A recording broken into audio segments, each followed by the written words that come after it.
Halo, ketemu lagi dengan acara Bedah Gendong. Kali ini akan kita membahas salah satu foto dari member IBW, Kakak Vivi dengan bayinya yang berusia 2 bulan. Nah, Kakak Vivi menggunakan tipe gendongan adjustable atau yang bisa disesuaikan dari bayi kecil sampai dengan bayi besar. Mari kita lihat bagaimana cara Kakak Vivi menggunakannya. Nah, kita bagi area-area dari diskusi kita hari ini. Yang pertama, dari foto ini ada beberapa bagian. Yang pertama adalah penggendong itu sendiri, ya. Kemudian yang kedua adalah gendongannya. Yang ketiga, bayinya. Nah, dari 3 komponen ini, maka kita melihat apakah gendongan telah digunakan dengan baik dan sesuai dengan sifat atau karakter dari ergonomis. Nah, teman-teman, mari kita lihat. Ada beberapa poin yang perlu kita lihat. Yang pertama, perhatikan. Nah, ini adalah kalau kita lihat dari arah kain, kita lihat bahwa ini adalah letak-letak dari arah tarian kain. Nah, pusat dari gaya seperti dikatakan pada gendong 5 bintang. Jadi pada di sini ada yang disebut dengan postur dibangun dari tulang duduknya. Nah, tulang duduk adalah di bagian pantat ini, itu seharusnya posturnya dia menopang pada tulang duduknya. Tetapi pada gendongan ini, pada cara menggendong dari Ibu Vivi ini, kita bisa lihat bahwa tulang duduk atau pantat bawahnya ini tidak mencapai dasar dari gendongannya. Dia ini ditahan di bagian punggung bagian bawah. Sehingga hal ini menimbulkan cukup ketat pada bagian A atau bagian bawah belakang lutut, bagian bawah lutut.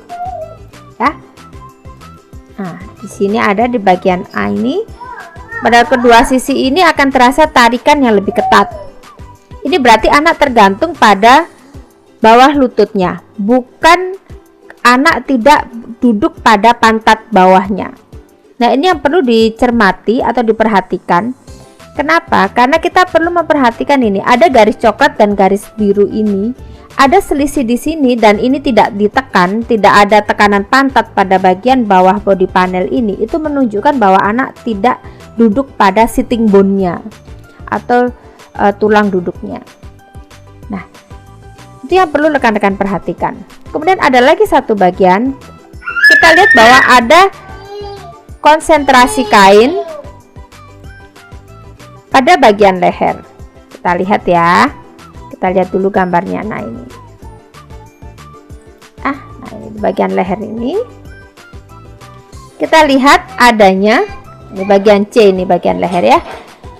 Kita lihat ada konsentrasi kain di situ. Ini cukup berbahaya ya rekan-rekan. Konsentrasi kain pada bagian leher ini cenderung mengunci leher sehingga akan bisa mengganggu baik itu jalan bernapas anak maupun mengganggu anak dalam dia menggerakkan kepala atau lehernya. Anak perlu berubah posisi. Jika dia perlu distimulasi, karena seperti ketika dia tengkurap, dia itu kan sebenarnya pada usia 2 bulan dia berlatih mengangkat kepalanya, leher dan kepalanya ini berlatih untuk mengangkat kepala.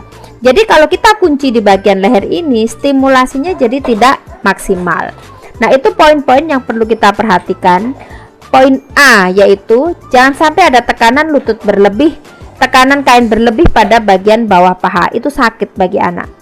Anak biasanya melawan dengan melonjak-lonjakkan tubuhnya jika dia sudah bisa melonjak. Kalau belum bisa, dia hanya merasakan sakitnya.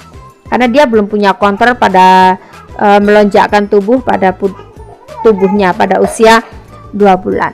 Nah, kemudian yang kedua, perhatikan pada postur terbangun pada tulang duduknya. Nah, jadi perlu diperhatikan bahwa anak duduk maksimal ditahan oleh body panelnya ini sehingga dia seperti duduk pada tulang duduknya. Kemudian C, perhatikan bahwa tekanan leher. Nah, perhatikan pada poin A, B, C pada kasus ini. Tidak bisa disamaratakan pada semua kasus, tapi ini khusus pada kasus foto dari Ibu Vivi Kartika. Terima kasih. Sampai jumpa pada bedah gendong berikutnya. Dadah.